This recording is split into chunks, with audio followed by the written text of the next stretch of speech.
So Walton বাজারে নিয়ে এসে পড়েছে নতুন একটি স্মার্টফোন, টু বি এক্সাক্ট নতুন একটি আপার লেভেলের স্মার্টফোন, ওয়ালটন এক্সেনন X50। এই ফোনটা কিনে বর্তমানে খুবই বেশি আলোচনা এবং সমালোচনা হচ্ছে বিকজ অফ ইটস প্রাইস বা দামটার জন্য। ফোনটার দাম রাখা হয়েছে 31,000 টাকা। ইয়াস, লিটারেলি। সো 31,000 টাকার প্রাইস নিয়ে ফোনটা অ্যাকচুয়ালিতে কেমন, ফোনটা কিনা উচিত হবে আর কিনা উচিত হবে না, ফোনটা worth it or worth it না, সবকিছু জানবো আজকের ভিডিওতে। So let's talk about Walton Xanon X50। শুরুতে ফোনটা ডিজাইনের কথা বলে, this phone really looks interesting.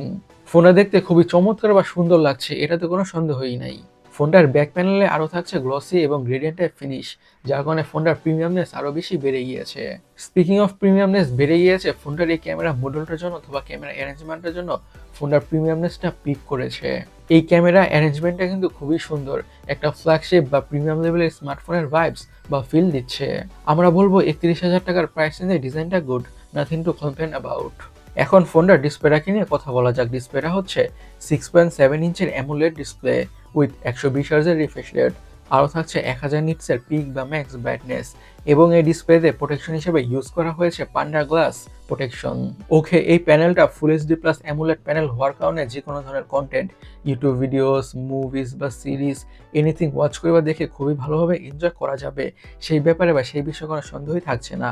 আর 120 হার্জের রিফ্রেশ রেট থাকার কারণে স্ক্রোলিং করে, ব্রাউজিং করে বা গেমিং করে যে কোনো ধরনের টাস্কই পারফর্ম করে মোটামুটি ভালোই স্মুথনেসের ফিল তো পাওয়া যাবেই। আর যেহেতু থাকছে 1000 নিটসের পিক বা ম্যাক্স ব্রাইটনেস, তার মানে হচ্ছে আউটডোর ভিজিবিলিটি অনেকটাই ভালো হতে যাচ্ছে। আর kind of edge to edge symmetrical bezels থাকার কারণে যে কোনো ধরনের কন্টেন্ট দেখতে অনেকটাই ইমার্সিভ লাগবে।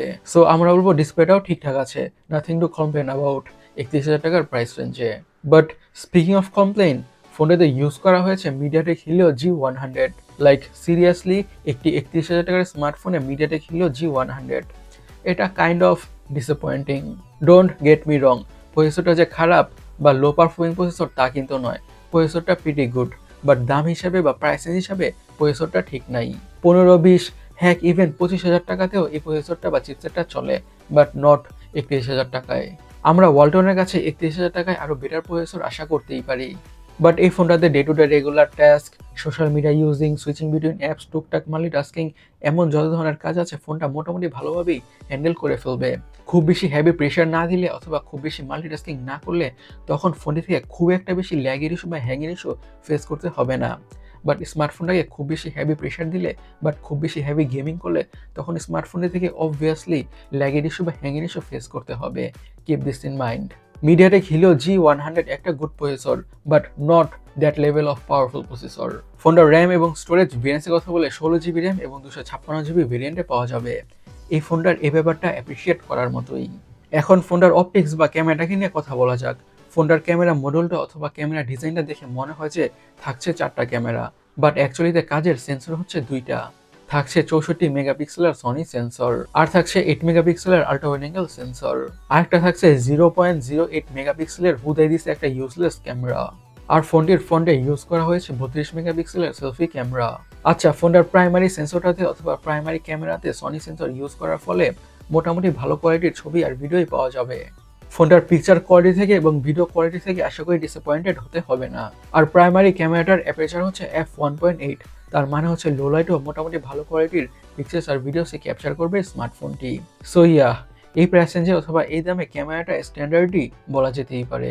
এখন ফোনটার ব্যাটারি নিয়ে কথা বলা যাক। পুরো ফোনটাকে পাওয়ার করছে 6300 mAh এর battery, which is pretty good, এবং সাথে থাকছে 33 ওয়াটের ফাস্ট চার্জিংয়ের সাপোর্ট।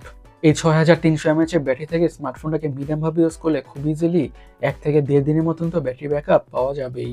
এই ফোনটা IP68 water and dust proof. আর ওয়ালটন ক্লেম করছে এই ফোনটাকে দিয়ে আন্ডার ওয়াটার ফটোগ্রাফি এবং ভিডিওগ্রাফিও করা সম্ভব। ফোনটার কালার ভেরিয়েন্টসের কথা বলে সব কালার ভেরিয়েন্টে পাওয়া যাবে। আর ফোনটাতে আরও থাকছে ডুয়াল স্টেরিও স্পিকার্স।